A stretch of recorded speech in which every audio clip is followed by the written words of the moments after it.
And welcome to Haunted Hotels. My name is Sam Baltrusis, and I'm an author and journalist. Joining me is Mary Jo Chudley. Hey, welcome to the show, Mary Jo. Hey Sam, how are you? Hey, doing well. So we had a lot of technical difficulties getting this up and running. Do you think it's your haunted dolls? It could be. They don't want us talking ever. So to give you some backstory, I was the associate producer for A Haunting season 11. Mary Jo Chudley is featured in an upcoming episode of A Haunting called The Devil's Doll, coming out February 18th on the Travel Channel and Discovery Plus. So Mary Jo, we can't give too much away, but tell us a little bit about your experience with those dolls. Well, I got them on Facebook Marketplace, and it was just because I needed an outfit for an old doll. And I brought them in my house, and all of a sudden I start getting sick and things start happening and ended up in the hospital. Doctors couldn't figure it out. And we just kind of put the things together and realized it was the dolls, but can't tell too much about it because, it has to be told on the show. But basically all the haunting stuff in my house started to happen after I came home from the hospital. And I will say, like, having worked with Mary Jo, kind of like shaping the story as we went along, because it was kind of like a case unfolding as you and I first started talking about it. Yes. It was pretty interesting, and I also think that with the dolls, I mean, I think that of course when you have a TV show like A Haunting, they do kind of dramatize what happens, and I hopefully everybody's been pretty they love season 11 of A Haunting, but of course people are like, oh, I don't look like that, or like the casting for the recreation. So hopefully you'll be happy with the representation in the show. I'm sure I will be. As long as their story's told, that's all I care. And so speaking of the story, so you have Gretchen and you have Lily Mae, and I'll tell you, Mary Jo, my ears are ringing off the hook right now. Do you think have they acted up since the last time you and I talked? Well, when we got the email saying when the Travel Channel was going to air it, the date, ever since then, it just seems like that's when we got sick and my husband got sick. We got COVID twice. I mean, that could just be happening. We had COVID. Everybody was getting COVID. But my animals were getting sick. Every single one of my animals have gotten sick to where I had to move like I have a couple sea turtles in the one room with the dolls. I actually had to move them out because they started getting lethargic. So yeah, ever since we got that email from the Travel Channel saying when it was going to air, everything started acting up again. So I think it's mad. Like, I really know it's mad that the story is going to be told. It doesn't want that. And so, as someone who is clairvoyant and also someone that's an associate producer on a show, it was really difficult to kind of keep those two separate because I was also having a really tough time talking to Mary Jo to get the facts to the story. So we would be on the phone talking, and I started getting like a horrible headache. My ears are ringing now. I'm hoping that I'm not going to get sick just talking to Mary Jo. But I mean, there was a lot of that. I mean, so a lot of people know, like, you got so sick that you almost died. Right. Yeah. 4 units of blood in less than what I think it was 24 hours. And like usually you get one, and that's kind of like they're pushing it. But I had to get 4. So that was a lot, and they could not explain what was going on. They couldn't explain it at all. So now it seemed like ever since it came out on that email for the Travel Channel, it seems like they're staying away from me now. And now they're attacking my husband, Bill, with his eyes and this and that. And the doctors don't understand why he has his eye problem, and he has to have surgery after surgery after surgery. He's had 3 surgeries so far and needs 2 more just to correct what happened. And they have no idea what happened because usually it's a prescription thing. Like if he has a high prescription, that would happen, but he doesn't have that. And they can't figure out why he got this huge retinal tear in his eye. Like I said, everybody keeps on something happening after the Travel Channel picked up the show. So the show's going to air February 18th on the Travel Channel and also drops on Discovery Plus. I mean, do you feel like, what are your thoughts on haunted dolls? I mean, do you think, because a lot of people are kind of skeptical about the idea, but I've seen them and I've interacted with them, and I have to say they are actually haunted or enchanted. But what are your thoughts on haunted dolls? Maybe like look what Mary Jo thought before you got the dolls and what you think now. I mean, I know that objects can be haunted. I know that. I would never think I would ever own anything like that because I would never bring that in my house. But it just came to me. Again, it wasn't because I was a paranormal investigator. I just so happened to get it and it happened. But you think about the story with Gretchen, which her name is Lily, or I'm sorry, Mary. That was her daughter's doll.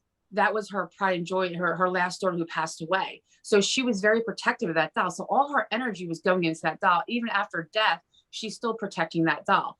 It all makes sense. Everybody has that one thing that they love more than anything in the world, and they're always trying to protect. And I guess when we pass away, we're still energy. We're still trying to protect that object or item. So that's how I feel. Like I feel the dolls that I have, there's a huge story to them, and there's a reason why there's something attached to them, or somebody put that attachment on it for a reason. Like Lily, that's why she has an attachment, because the guy hated the other doll so bad, he put something bad. She tried to put something bad into Gretchen. So yeah, I truly believe that anything can have any kind of attachment to it. Now, and also too, like, so the two people that worked on the episode that are featured. So we have Scott Davis, who is a very well known on TikTok, a psychic medium, and also James Anita, who's a demonologist. And have you talked to either one of them since the last time you talked to them, Mary Jo? I do talk to Scott every once in a while, like, he'll see my TikToks and like, stop, making videos with that doll. But I will spend about 3 seconds in this room and that is it. And I leave. I don't ever come in here. I might vacuum, whatever. This is probably the longest I've been in this room in a very long time, because I don't stay in this room because I get sick to my stomach every time I come in this room. So I do talk to Scott about that. And James, I've reached out to him when all the stuff started happening with, everybody else. Right around Thanksgiving when we got the email. So he told me what to do, and then I'm blessing the doll more often. I have all this stuff I have to say, all the rituals I have to do, just to try to keep her under control. So I have talked to James as well, because I have to keep in touch with him a lot because of this issue. Well, I mean, also too, you and I both know that, and James is like my little brother, so we're really close. He's had a lot of health issues too. Like, do you feel like that maybe he's being affected by the dolls health-wise as well? Well, you think about the shows coming out, I think everybody's been affected. Anybody that's worked on the show, it seems like in the last month, I've noticed everybody's been affected of some sort, because this thing is mad that we're telling its story and it doesn't want to be known. So, not to switch topics, I'm sure the dolls will like this, but so this is Haunted Hotels with Sam Baltrusis, and I'm actually reporting from one of the most haunted hotels in the country, the Congress Plaza Hotel in Chicago. And so I'm picking up energy there. I'm picking up energy at your place too. Have you ever been to Chicago, Mary Jo? I have a couple times, yes. And have you happened to visit the Congress Plaza? No, I haven't visited that, no. So to give you some backstory, so it was built in the late 1800s. Al Capone supposedly haunts this location. He had a suite on the 8th floor. There's a room downstairs called the Gold Room, and the Gold Room has a lot of energy to it. So think of like The Shining, or think of some of the movies we've seen that have that have like haunted hotels featured in them. So that Gold Room has like sort of like you kind of travel back in time when you go in. There have also been reports of a man actually was supposedly buried in the walls in the Gold Room. So there have been reports of like phantom hands like kind of poking out when you walk into the Gold Room. And I didn't actually see that happen, but I definitely pick up energy at this hotel. And also H.H. Holmes, the notorious serial killer, would actually search out his prey during the 1800s, the World's Fair in Chicago, and actually bring them to where he committed some heinous crimes right down the street. So I am surrounded by energy. Wow. Next time I go to Chicago, I have to go there. I didn't know that. I went to little spots around like Bachelor's Grove and stuff like that. And there's a couple other places in Illinois that I went to, but I did visit Chicago, but I didn't know about that hotel. I would have stayed there. Yeah, and so the actually Bachelor's Grove is right, like, because I grew up on the south side, so Bachelor's Grove is actually really close to where I grew up. And I haven't been since I've been back.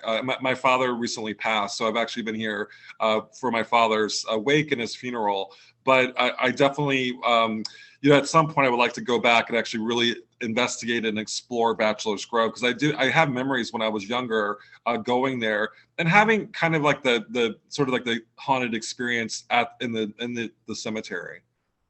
Yeah, that place, I went there by myself, and after I found it, it's all back in that behind the road, and you have to go in the woods, and it was really. And I went during the day. I don't get scared very often. I don't know if it's because I had to walk down a wood path and this and that, but I felt like I was being watched, and I had all my equipment with me. I lasted there maybe about 40 minutes and I was out. I felt really sick. I had a headache, and I just felt like everywhere I looked, somebody was watching me.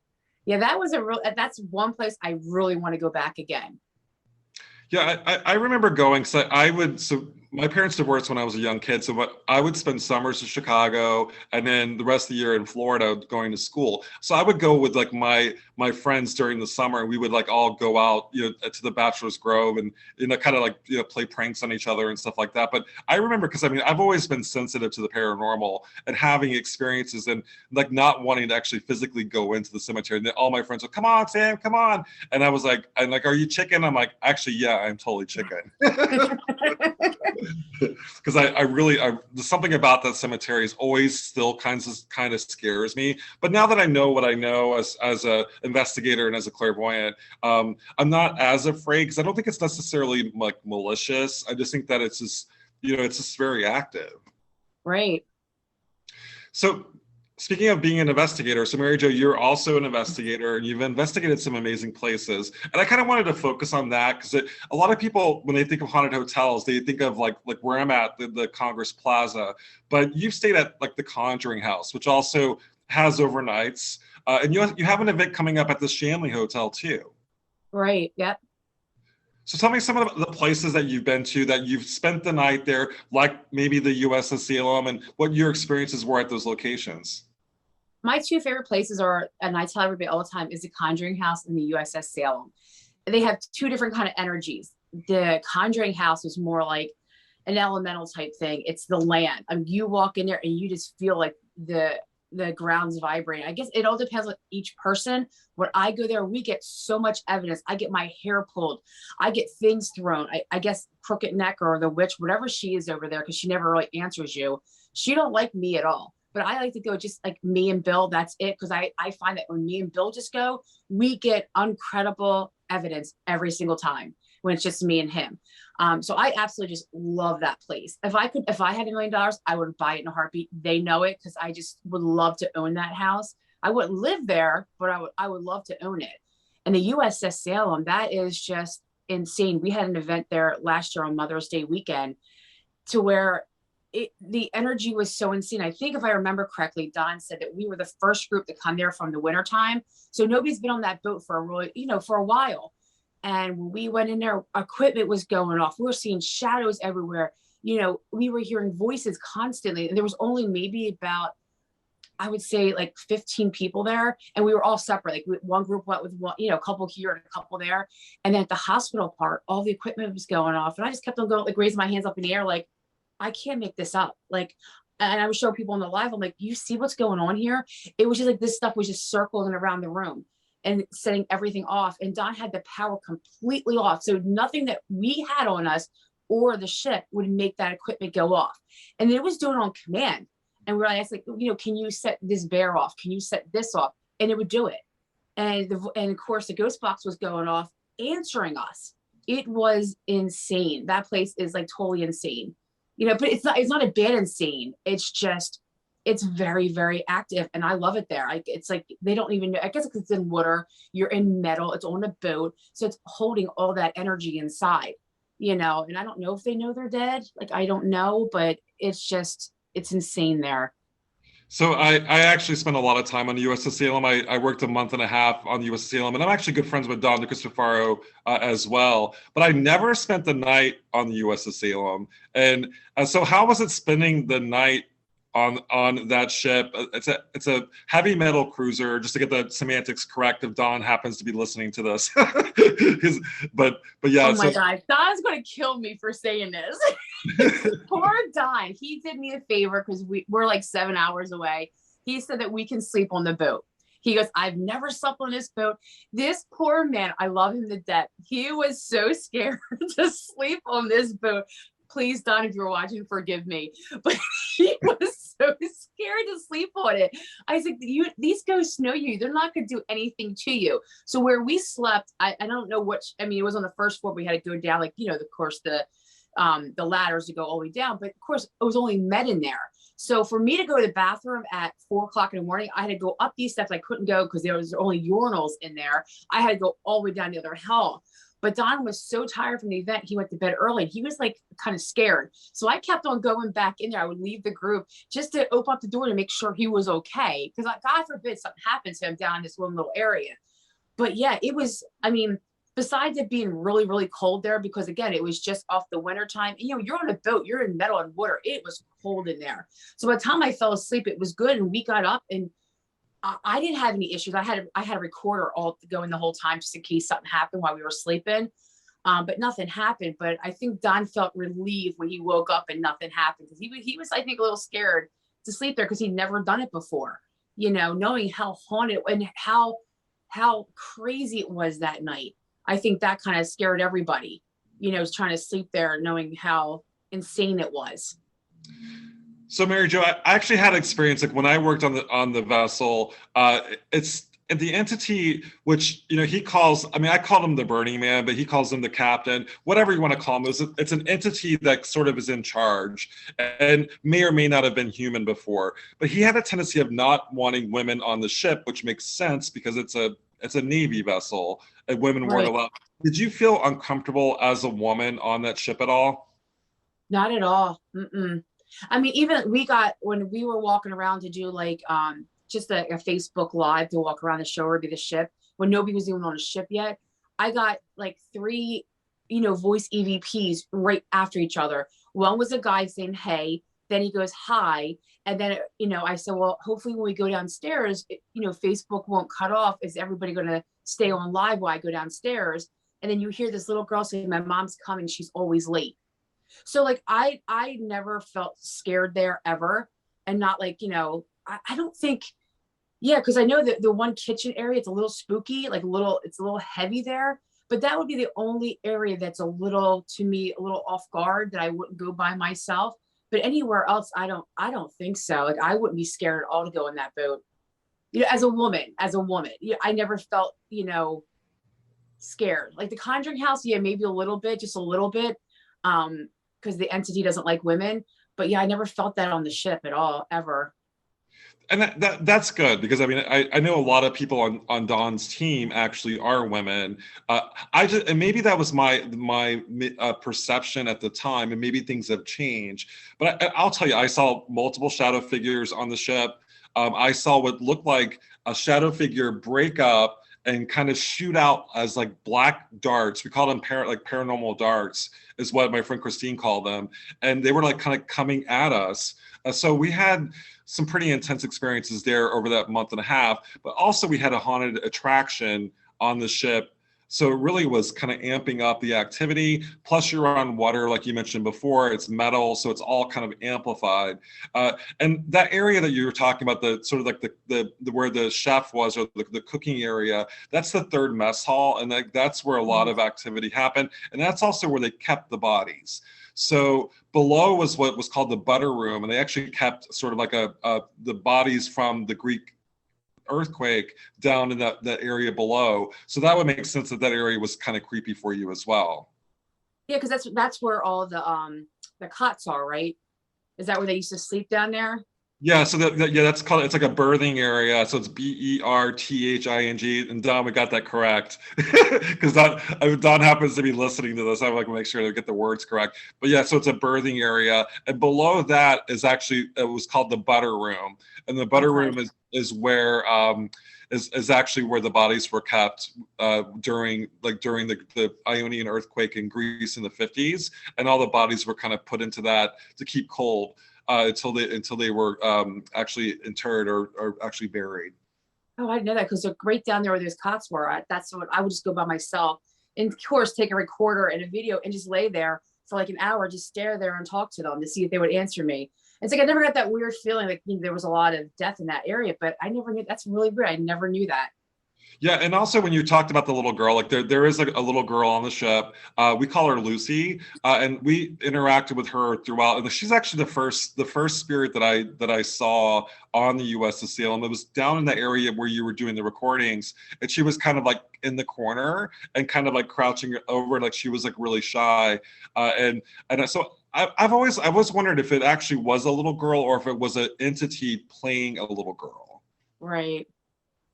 So Yeah, I don't know. the voice I got was definitely a child saying my mom is always late. It just broke my heart because after I played it back and heard it, I'm like, is this little girl looking for her mom who died in that earthquake? You know, Yeah. I didn't hear it then. Everybody on live was telling me, but I was just doing a walkthrough because I didn't want to trip. You know how that boat is. You know, if you don't look, you're going to fall. And and I'm clumsy, so I had to make sure I wasn't watching my phone. But when I heard it, I wish I would have known it in real time so I could, because, you know, it just breaks your heart. Like you hear a child talking to you, you know, so. So that actually that kind of brings up a really great point, Mary Jo. Is I feel like that, and it's you're an investigator. You actually you founded the team. So it's called Penn Paranormal. Right. Yes. So your team is well respected, and you're the leader of the team, and you're pretty much the team. But I am. at one point it was more people, but you're the team. But you know, I think that having women in the paranormal, female investigators, is so important because of that. I think that the children's spirits open up to women because it's almost like the mother figure. And I think, you know, what are your thoughts on sort of like the women in the paranormal? And, you know, has it been difficult being a woman and being respected as someone in the paranormal field? A little bit respected. Yeah. It just seems like, I don't know if just because it's so new with the paranormal anymore. Like usually it was always guys, but women did. Like I was doing this when I was 20 years old, but nobody really ever talked about it. But I don't think it's bad for women. I really don't. I feel that women get a lot more spirits contacting them because we are more like a mother figure and loving, and we're a little bit more calmer. We're not as, you know, stern, like you need to talk to me, you need to talk to me now, I'm the boss. But there is certain things, like we went to a private house last weekend and the house was older. It was in Old City, Philadelphia, and Bill was there and it was just me and the homeowner. And I turned around and I just had this weird feeling like, listen, the spirit's not going to listen to me because I'm a woman. And back in the day, they didn't listen to women. I said, Bill, can you ask him what his name is? Right then and there, it answered him. And you just have to kind of play. You need both women and men in the field. You just do, because spirits back then did not really want to communicate with women. So you need a man and vice versa. I think children's spirits will talk to a woman better than they would talk to a man. And that's just me. That's what I've noticed, like working with Penhurst and this and that. I noticed the children would come with me. I would get on the floor in 30-degree weather on concrete floor and have toys in front of me, just sit there. I said, here, I'm ready to play with you. Who wants to play? And also all the equipment would go off. And everybody's like, how'd you do that? I'm like, I think like a mom. You just have to think like, you know, a parent. And I don't think people realize that in the paranormal. They have to step outside the box and look at it a different way. You know, they just have to. You telling something to answer me isn't going to work. But that's just me. That's how I work. I might do things differently than other groups do. So kind of twisting that though, Mary Jo, do you feel like that being a mother and having dolls that are haunted and potentially have a really negative attachment to them, do you feel like that like they kind of like preyed on that like motherly instinct?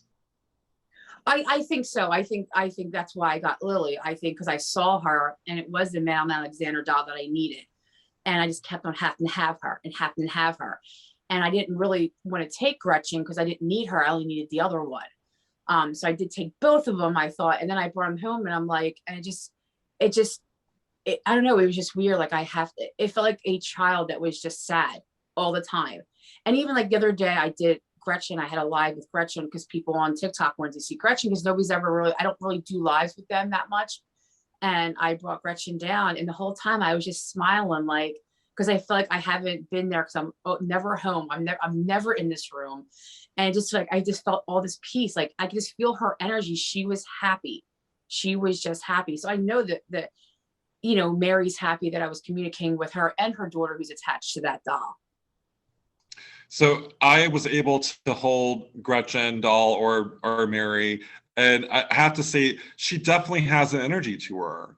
And you can feel her, and you can feel her when she's sad, and you can feel her when she's happy. And I will say, like when I held her, it was almost like, because I'm a psychometrist, so it's almost like I can flash back in time. And like, do you feel like that she, you know, like isn't that a lot of power, like a lot of energy to be attached to a doll? And what are your, is it kind of scary to kind of like cart her around? When we only went to a couple of paracons with her. But the whole time I was getting a headache. I was getting sick to my, but I think, and then people that were mediums that were coming up to our at the Warrens that came up to our table, and they're like, they didn't tell us they were mediums. They're like, wow. And they're like, I am sweating. It's funny because me and Bill were both sweating, and it was freezing in there. And I'm never hot. I'm always the opposite. And I went to the bathroom just to take a break, and the mediums came up to me and kind of gathered around me. They gave me their cards, like, listen, that doll is so ungodly powerful. That's the first time we've actually saw a real haunted doll. I mean, of course, Annabelle was in the other room, but they didn't go in there yet. But they just came into the one where we were. And I was like impressed with her. Like, do you feel hot? Do you feel this? Because you feel the energy. She's like, I saw you kept putting your hand on her head. Why were you doing that? I said, it felt like it was calming me down, but I think I was calming Mary down as well. I think Mary was so overwhelmed to be in there with thousands of people all around her. I kept on touching her to make sure she was okay. And she's like, well, you are more connected to that doll than you think. I said, I know I am. So then again, hopefully when I die, I'm not attached to Gretchen too, you know, because I just feel that bond with her. Like I am so overprotective of her. Like when we go to the Shanley in April, we're bringing Gretchen. And the whole time I'm thinking in my head is, what am I going to do when we investigate at nighttime? What am I going to do with this doll? Like I'm so worried. And I know the people that are going to be there. I know most of them. I'm so afraid somebody's going to steal her. Isn't that crazy? She's a doll. I know there's a spirit attached to her, but I'm so nervous when I take her anywhere. Well, we kind of explore that in the show too, because like there is definitely a connection, but almost like an obsession, Mary Jo, like to like so we do talk about that in the in the episode. And of course people are going to watch the episode and like, why doesn't she get rid of those dolls? And the thing is, because you're so attached to them. Right. Well, I had a weird dream the other day, not the other day, a month or so ago, because everybody always asks me, why don't you just get rid of them? And I'm like, I don't know. I feel like this was God's calling. Well, people know my parents all passed away. All my grandparents are all passed away. I had this weird dream that I remember, and I forgot until I had this dream.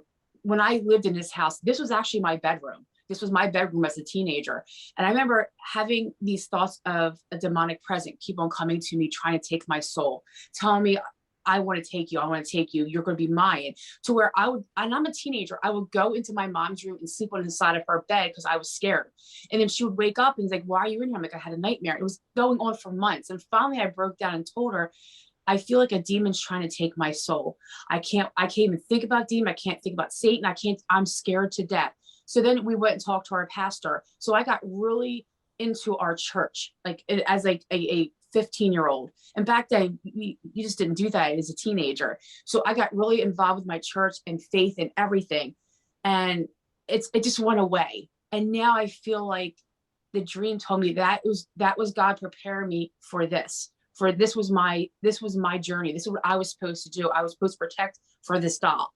And I woke up and I'm thinking, oh my God, I can't believe I totally forgot that part of my life that was so traumatic to where I didn't sleep. I didn't eat because I was so afraid a demon was going to take my soul. And I totally forgot about it until I had the dream to remind me, this was your calling. So that's why I keep them. And I didn't understand why at the time, but I do now. I actually had something similar. Like I had a situation where I pretty much a stalker that's kind of kind of stalked me throughout my whole life, and it's kind of been like piecing everything together, and like, oh, like this looks like this, and this reminds me of this, and it is a journey, almost like we were being prepared at a young age to be where we are now, and I feel that way as well. Yeah, I definitely believe that way. I really, and then just going to the Warrens and meeting all those great people that are all, like, I'm not Catholic, I'm Christian, but I'm not Catholic. And then just their faith and stuff that they're taught me and stuff that they've given me to help me to protect myself from her. But it's all about God. They was like, you go in these most haunted places, aren't you scared to death? I'm like, no, God's there. God will protect me. I am not worried. If God's not there, my family is. I am not worried at all. And I'm not, because I know God has me. I know this is my path. I know this is what I'm supposed to do. And I'm not scared at all. Yeah, so my episode of a haunting actually was like a stalker, where an attachment that nearly killed me. And something they didn't show in the episode of a haunting was my grandmother, who passed when I was younger. So she was like super Catholic, and she would show me how to do the rosary. So I actually used my rosary during my during my attachment, and that got me through. So it's weird, like we're almost like we're being I don't know, like prepped for these really dangerous roles that we have later in life. Exactly. Yeah, because if I didn't have that experience, I would not have been as, in a church like I was. Do you know what I mean? And even like when I bought my first house, I was 21 or 22 when I bought my first house, and that house was haunted. And back then you didn't have people that knew anything. You couldn't Google paranormal investigator. I had to do it on my own with my church and everything else. So it's just like, I get to see now where it was adding up in my life to where I'm at now. And so Mary Jo, we got to tie in haunted hotels with Sam Baltrusis, but do you feel like that you like that hotels are maybe more haunted than other locations, and if so, why? Well, you think about it, people go in there, they go in there for different intentions, because they're sad or they're traveling. So so much energy goes into that spot. Do you know what I mean? And before that, you have these older hotels like Gettysburg and Salem that weren't hotels before, but they were old houses that spirits are still attached. But I believe that hotels are haunted because of that reason, because of the energy they're bringing on vacation, and people that are just going there just say to have affairs, and just different kind of energy just builds up. And I just think spirits just stay there. I agree. I mean, I think that there's the sheer amounts of people that come in and out of a hotel is going to leave a psychic imprint at the hotel. If there's like say for example, with your doll Gretchen, if the previous owner was able to leave her psychic imprint on Gretchen, I mean, could you imagine at a hotel? I mean, it's like thousands of people, possibly almost 1 million people over the 100 years at this hotel alone. So there's going to be so many people coming in and out. There's suicides, there's murders, there's all sorts of things, and there's good things too, like weddings and proposals, and so all that's going to linger at a location. So I agree. I think hotels have a proclivity to be more haunted than other locations because of that. Right. I was going to say the suicide thing, because most people they don't want to do it in their house, or they will go to a hotel or something. But yeah, I was going to say that, but I didn't want to say, but you know what I mean? You know what I mean? But yeah, that's another one. Or they just die. They just have a heart attack and die. Right. Maybe they don't know their past. They're stuck in this time. They don't know where they're at. And I definitely have experienced that. I mean, like, I think some locations are more kind of like they almost like draw you in, and I think that this hotel that I'm staying at is a great example of that. It seems to be like, oh, like the energy here is good, but there's something about it that kind of like pulls you in, almost like 1408 from like the Stephen King inspired short story that turned into a movie. Right. Have you ever been to the Shanley Hotel? I have not, and actually, yeah. So I'm excited to. That's like the one I've been at some of the most haunted hotels and inns throughout the country, but for something about the Shanley scares me. I don't know what it is about the Shanley. Really? Yeah, I'm not really sure. Have you been to the Shanley before? In New York? Yeah, the Shanley Hotel in New York. Yeah, I've been there a couple times. Yeah. And they had mobs. See, I like things with mobsters. I don't know why, because like I'm not Italian, but just the mobster thing. But to them, I'm Irish, so it might be an Irish. I don't know, but it's like just Al Capone, all that stuff. Just like I don't know. So the Shanley has that same thing. It's a brothel, and it's, it has mobs ties to it as well. And yeah, when we go there, we get a lot of good stuff there. And I remember the one time, the last time I was there, I saw this big, huge black shadow go on my phone because I was about to take a picture. And the girl who worked there saw it the same time I did on my phone. And I'm like, and I didn't hit record fast enough. And she grabbed her phone and she was trying to, but we didn't catch it. But we still saw this big, huge black mass go right in front of us on the third floor. And I'm like, really, if I had it like 3 seconds earlier, I had my phone like recording and I would have caught that. But yeah, it's definitely intelligent there. Definitely. So that kind of leads me like you saw a shadow figure. What do you think shadow figures are? Do you feel like that they're maybe interdimensional beings? Do you think that maybe they're people, like they were human at one point and they're trying to manifest, or do you think that they're possibly inhuman? Everybody has that weird, like they're inhuman. I used to see black shadows in this house all the time. I was never scared of them, ever. I feel because we're energy, it's a certain, that might have been of a person that wasn't as like hyper, or just like, it's just their energy color. Like I remember seeing black shadows in our dining room all the time. We used to call him Mr. Blackie. That's like me and the kid, like, oh, you better knock it off. Mr. Blackie's gonna come back. Because my kids would see a black shadow, but it was never mean, never had anything. So I really believe that a dark shadow is just how they just come, or they're not I don't know. I don't think they're evil. I've had some paranormal investigators. I did a couple classes with certain people for demonology, and they would say that they're pure demonic. I don't believe that. I really don't. Because like I said, I experienced so many times in this house when I was younger. And then now as I bought my house, this old house, my family home. I don't think they're demonic. I think they're from this realm like this, they're not. I think they were human at one time. I just think that's, their energy. It's just their energy. They're not white. Like I've seen a white mist in this room a lot. I'll catch her on my camera. But yeah, I think it's just their energy at that point in time. And I think it's like, just like there's like good and bad people, I think there are good and bad shadow figures as well. I think that, I'm kind of in the school with you. I think that they do, they a lot of times, like the shadow, they're not able to fully manifest, so they don't have enough energy to fully manifest. And it's almost like a psychic imprint, but that's the way it manifests is in a shadow figure. And I actually was talking to my one of my relatives this week, and he had an experience with a shadow figure that led him out into an area which was, and there was a kid that was kind of like, they were looking for one of the kids in the family, and the kid somehow went out to the boathouse, and the shadow figure led him out to find the kid out in the boathouse. So it was almost like guiding him to find this child that was kind of like missing from the family. So I do think that I've seen that shadow figure is actually doing good too. And I also know, like, I have people know that I have 4 children and they're adults now, but they don't live with us. They all moved out. But when they were younger, they're all close in age. So in that adolescent time, their father, not Bill's not their father, but he's their father. Do you know what I mean? Yeah.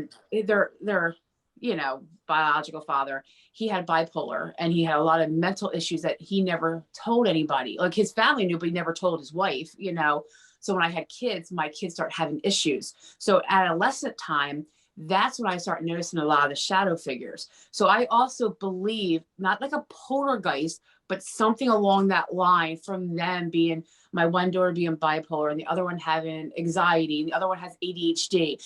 I just feel like their energy was so intense. They were creating a lot of those dark shadow figures as well.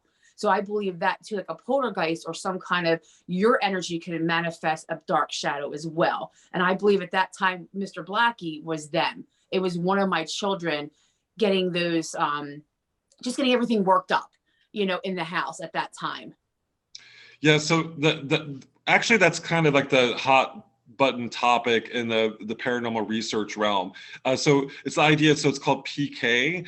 So it's a psychokinesis, and so it is. And also you can maybe view it as a thought form. But I'm kind of in the school. I would call it more psychokinesis. So it's kind of like Carrie, like the movie Carrie, where like she has this, like she's able to kind of telekinetically make things happen. She was able to control it, but like a lot of times you'll find they may have that ability, and it's sort of like an outward manifestation of maybe like dark thoughts or a dark period in someone's life that's manifested outwardly.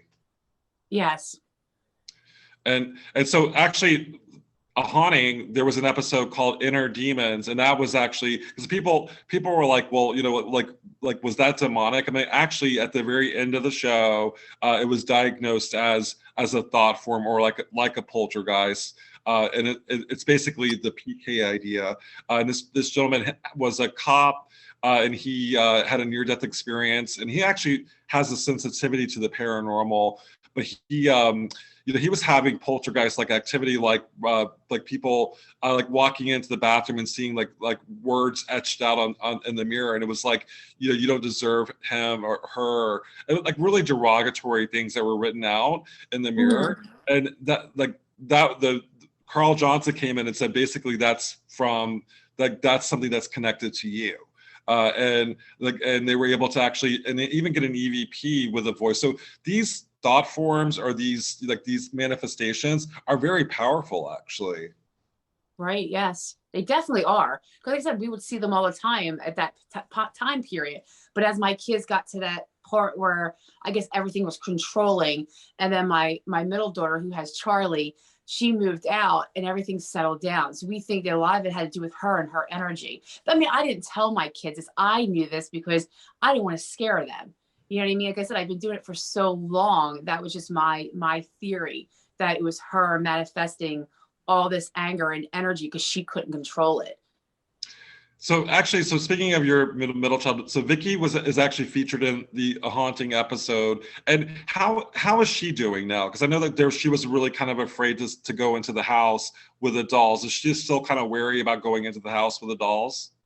She is, like, when we go away, because her for New Year's, she had to take care of the dogs, and she came home to Rascal, which is my German Shepherd, bleeding everywhere. So that freaked her out, and she was like, "Oh my God, Mom, I can't stay in this house." Like, she literally, after she took him to the emergency vet and they stopped the bleeding, she took him back to her house because she was afraid to come back here to stay with him. And it's funny, just the other day, yesterday, I asked her to make a logo for the dolls, like, you know, just like a logo just for them, like good versus evil. And I said, just make them cartoonish. She said to me, "Mom, I can't do this anymore." I'm like, "What's the matter, hon?" And she goes, "Can't do this anymore." She goes, "Look at this picture of Gretchen and Lily." So when she made it to a cartoon, it's an app. Gretchen looked like an angel. You know, Gretchen has all that, you know, the peeling face and everything else. And she looked like an angel. Lily, her eyes were all black and distorted. I actually posted it today on Facebook. Her face was all distorted. And she goes, "Mom, I can't. I said, this is just, like, the pure evil is just coming right out. And I'm like, "Don't worry about it. I'll just use that picture. You don't have to do it anymore." And she was kind of like totally freaked out about it. I mean, she doesn't like coming to the house. I mean, Charlie comes here, but he doesn't go near the paranormal room at all. You know, he doesn't even go near the room, period. You know, I see him go upstairs and see that, because we have, like I said, the turtles and stuff like that. He goes, "No, Mimi, I'm good." I'm like, "Okay." So Mary Jo, so you're now part of a haunting the family, and it actually goes back 11 seasons. And I remember when we first started talking, you're like, that, like, a haunting is one of my favorite shows. So what does it mean to be on a haunting in season 11? I can't even explain it in words. Like, when you reached out to me, I was just so ecstatic. Like, wow, like, to me, that's like the top honor. You know what I mean? Because a haunting, like, everybody watched it. Everybody knows that show. Everybody watches the kid. Like, people I grew up with watched it. You know, so I was just so humble. But I really wanted their story, you know, to be told. And believe me, I had a lot of people reach out to me before you did, ask me for the story, and I said no. And I think because I knew something better was coming along, and this was meant to be. I always say it's always meant to be. It's meant to be. And when you told me, I'm like, I know this is going to happen. Like, I knew it was going to happen, you know. And I was so grateful, because you can't get any better than a haunting. And they're telling her their story, and they're doing it to, you know, the detail that we told them about, you know. And there's so much we have that I know they can't use for the show, because it's, you know, it's only an hour show, but they're going to get most of it And that's all I needed. So people know when they buy stuff that you can buy a haunted object and bring it into your house and not even know it.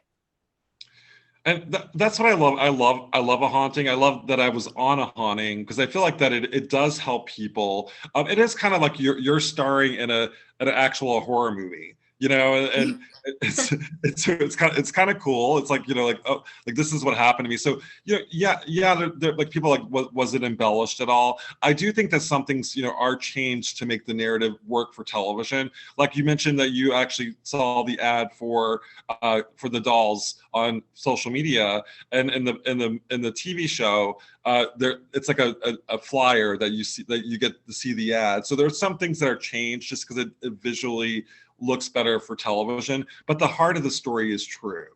And Exactly. and so like that's really important to us. So when people like go, you know, is a haunting accurate? And I've been on multiple shows, and I will say a haunting, we work so hard to be as accurate as possible.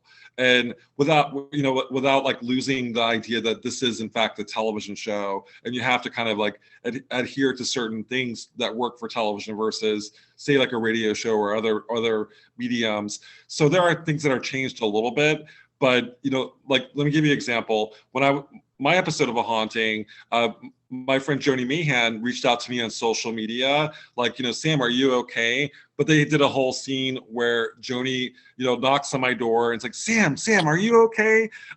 So she did ask me if I was okay, but they kind of like dramatized the meeting that I had with Joni. So some things are changed to work for television, but I will say, you know, I want to welcome you to the family. This is definitely you and I have worked so many months on getting this story up to the point where now it's going to air in February. So welcome to a haunting, and it just feels really good that we were able to do it. And I will say, I know you haven't seen the episode yet, Mary Jo, but it's a really, really, really good episode. I am so excited. I have so many people that are going to be watching it. Even my work, like I work in ophthalmology, and my boss will tell patients, oh my God, she was on a haunting, and they're looking at them like, what are you talking about? They're like, the TV show? And they're like, yes. Yeah. So, like everybody is like talking about it. Like it's so nice. My people at work are even talking about it. You know what I mean? They're just so happy because they see what I go through every day. Like people at work, like, I don't know how you do this every day. Cause there's a lot I don't share on social media that happens in this house and stuff. Like but when I go to work, they're like, did you sleep last night? I didn't sleep. I couldn't sleep. I was up all night. I just felt like something was keeping me up all night. And it's not like I was drinking a bunch of caffeine, or it was nothing like I could not shut my brain down. But the day before, I moved this whole room around. I put all the dolls in cases. I moved them back and behind. Like my room is this way. So that's where they used to be, is on this wall here where the phone is. And I moved them behind the wall so they're away from my room. And it just seems like I can't sleep ever since I did that. It's just like it's like they're mad. And this door keeps on opening. I'm hoping to catch it. It keeps opening all the time, but my camera's not catching it opening. So Well, all this crazy stuff that's going on, and people at work, they said to me today, you're really tired. And I'm like, yeah, I didn't sleep at all last night. I was up all night long, you know, because they see what I go through. Like watching the dolls behind you, Mary Jo. It's like I'm waiting for one of the dolls to be like, "I'm Talkie Tina, and I'm gonna kill you," or whatever, Yeah.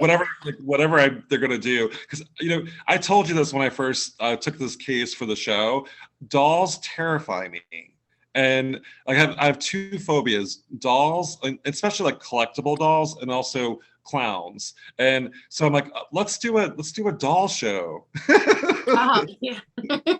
And I'll make you hold the doll so you take a picture, right? Yeah. Which you did good with Gretchen when you held her. You did good. You looked terrified, but you did good. Well, I will say, like when I was holding the doll, like I flashed back, and there was a photo like it looked like kind of like my face morphed a little bit, and I do that when I'm connecting with something, and when I'm kind of like flashing back in time, like you'll see the photos, and like my face will look like it's kind of like a morphed looking face, which is terrifying to see that and to experience that, but it just shows how powerful Gretchen or Mary actually is. And I've had pictures, and I because I take so many pictures, and I have so much evidence, and I always forget to post it because I'm always trying to do like videos of just history, not just the stuff that goes on in my house. Because not everybody wants to know about a doll. Not everybody believes that dolls can be haunted. So like I try to post different stuff, and I looked through my pictures, and I found a picture one time that I took of Gretchen that was sitting in a chair. And the first picture I took was fine. The second one was all white, like that, like kind of like your picture was kind of like that morph kind of white. And then the other picture after next to it was fine. And I'm like, okay, how did that happen? And I could not debunk it. I kept trying and trying. I couldn't make it do it again. So it was definitely her, because that's the same exact, just like your picture almost. That definitely was her and her energy. Yeah, so just kind of give you an idea. So we were, Mary Jo and I were at the Gettysburg Battlefield Bash together. She brought Gretchen, and I wanted to actually meet Gretchen because I was talking to Mary Jo about her for months. And I held her, and I definitely felt super intense energy. But there was a photo that was good, and then there was a photo that was kind of like a morphed face photo, and then it goes back to a good photo. So there's something to it. I don't know what it is exactly, but I do think that there definitely is something going on with Gretchen. Oh, definitely. Yep. All right, so Mary Jo, we ask everybody in haunted hotels, if you could stay in any room with a boo in the world, where would you stay and why? I want to stay at the Shanley Hotel in Colorado. That's one place I haven't been yet because it's across the country, but I definitely want to just to experience to see if it's really haunted, because everybody says it's really haunted, Stephen King and this and that. So that's one of the places I really want to go to, and I will eventually one day. Well, I have to say that I ask everybody that question, and the Stanley is probably top 3 on our list of most talked about hotels and haunted hotels with Sam Baltrusis. Really? Yeah, so we you're just have a group all just go there one time. We'll all just fly there and we'll go. We'll just rent the whole hotel and just have a big ball there. You know. I actually stayed there. So my little brother lives in Colorado, and I actually went there for a weekend, and I stayed on the 3rd floor. So I stayed in the haunted suite area where Stephen King actually stayed and inspired his book, The Shining, that turned into the movie. And I did have a pretty it wasn't negative, and I think that one of the I thought going in it was going to be like The Shining, and I actually had more of I knew it was haunted, but it was more like the spirit like wanted to like tuck me into the bed and like, you know, like be like kind of like someone that would be the one like hospitality type spirit that was going on there. So it wasn't negative, it was more like a positive, but still like I was not alone in that room, you know. Wow. Yeah, I definitely want to go there. We're going to have that. We were going to do it this year, but with COVID, we don't know if we'll probably have to wait till next year, you know. And Mary Jo, also too, like you were alluding to the whole Shanley Hotel event with Scott Davis. Have you guys sold out of tickets? And, you know, are you going to do any like live streaming from that event coming up in April? We have one room left. That's all. Like we knew we've had one room sitting there for like a week. We haven't like promoted it because I'm guessing, you know, I know there's like 3 people that are waiting to get paid, and I feel bad because there's only one room open. But yeah, we are going to do live streams. Hopefully, I'm having somebody coming with a video. She's going to videotape it all, because usually it's always me walking around with the lives. So I actually have a friend who does, you know, videology, and she's going to do all that stuff, and she's going to film us doing everything, me and Scott. So we have clips of it in case anything happens, because there is people going to be there. Gretchen's going to be there.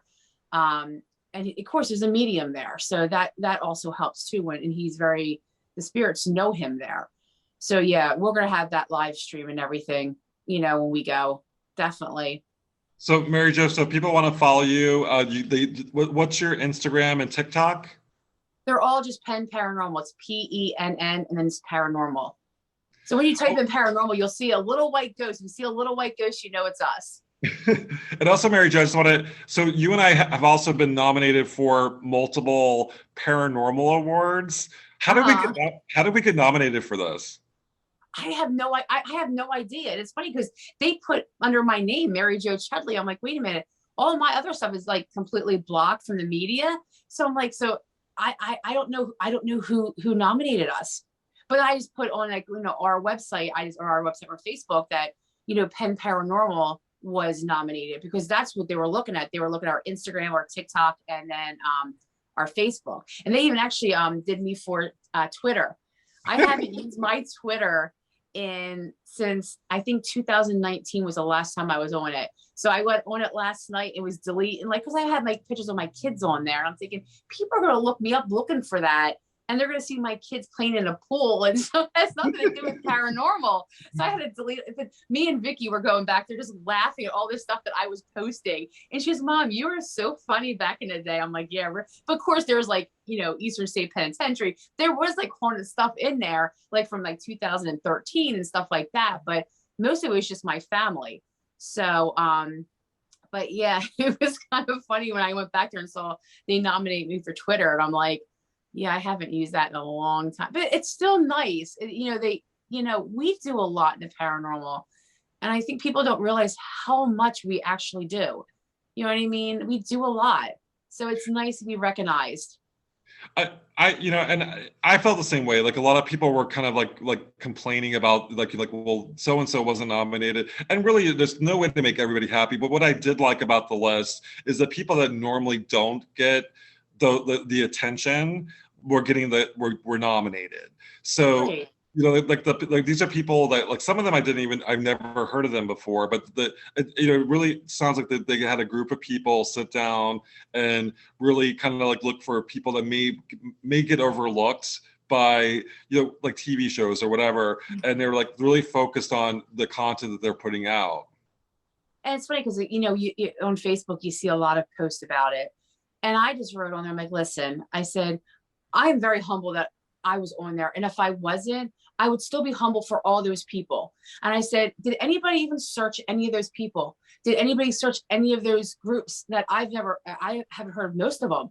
I searched every single one of them to look to see what they did. And most of them were outstanding. I'm like, wow. What? And I followed every single one of them because they're on there for a reason. And don't hate on the people, just learn from it. See what they do differently. See, that's what it's all about. It's just a different, you know, way around paranormal. Just go look at it, see what they're doing. You know what I mean? Like my stuff's all over the place. I'm all over the place, you know, but you know what, one thing, what somebody might like something totally different. But yeah, they were just really complaining about who got nominated, but not one person said, well, I looked them up to see what they did or who they were or where they're from, which I did. But that's just me again, because I'm all about the paranormal. I want to see what everybody else is doing and how to better myself and what, you know, what they're doing that I'm not. I have to agree. I mean, I think that this is an opportunity to to focus on people who may be doing things differently and really kind of shining a light on those people. So we will look them up and we will go to their Twitter feed or their Instagram feed to see what they're doing, just to maybe like to get a different perspective. And also too, like I think, you know, there's always such an emphasis on men, and the fact that there were a lot of women that were nominated. I was really happy to see that. Like there was a nice equal representation of both genders. Right. And it is because last year there wasn't really anybody, you know. And I know was it last year or the year before we were nominated from this one from the UK. I think I was so dumbfounded when I got that email that they nominated us. And I'm looking at all the other groups. They had like 500,000 followers. And I'm just like, oh my. And I could not believe that we were nominated with these people and in these groups. Let me tell you, Penn Paranormal came in second place in the paranormal groups. I think there was me and then one other group in the United States. That was it. All the rest were UK, this and that, and we came in second. And I was like, wow. Like I was like just so shocked, you know. But like I said, all those followers in the UK, this and that was a big honor. You know, it was really nice, you know. But you know, we're doing something right there. People are seeing it. You know, I think it's just because it's everything. It's not just one thing. It's everything. We try to get history and you know, just try to catch as much evidence, real evidence as we can, you know. And then of course this happened, but I didn't choose this to happen, but it happened, you know. It was my path. So speaking of the little dolls or the devil doll behind you, so there's actually a Facebook page for Lily and Gretchen, right? Yeah. Mm-hmm. I was trying to, because not everybody likes dolls. They think it's a hoax and this and that. So I tried to make a page for them so people can go on that page and look, but I don't think people realize that they actually have a page. So like, I don't want to keep on promoting them. Now people think, oh, you're just trying to get people to go on your page. I'm like, I'm trying to steer the dolls also away from my groups. I don't want them constant because I have so much stuff I can put on there, and I just don't put it up. The stuff that we get here. But yeah, they have their own Facebook page, their own Instagram. Yeah, they do have all that. So and they have a TikTok, but I just kept it for the name so nobody could use it. But they do have a TikTok name, but I don't post anything on there. So if people want to look it up on Facebook, what's the name of the page? It's if I remember correctly, I think it's Haunted Gretchen and Lily May. Okay, I think that's right because I like the page. Yeah, I have to remember because it's an easy click just to switch over from Instagram. Yeah, I think it's Haunted Gretchen and Lily May. Yeah. Awesome. Well, Mary Jo, thank you so much for checking in into Haunted with Sam Baltrusis Haunted Hotels. Have a great night, and we'll talk to you soon. You too. Thank you so much.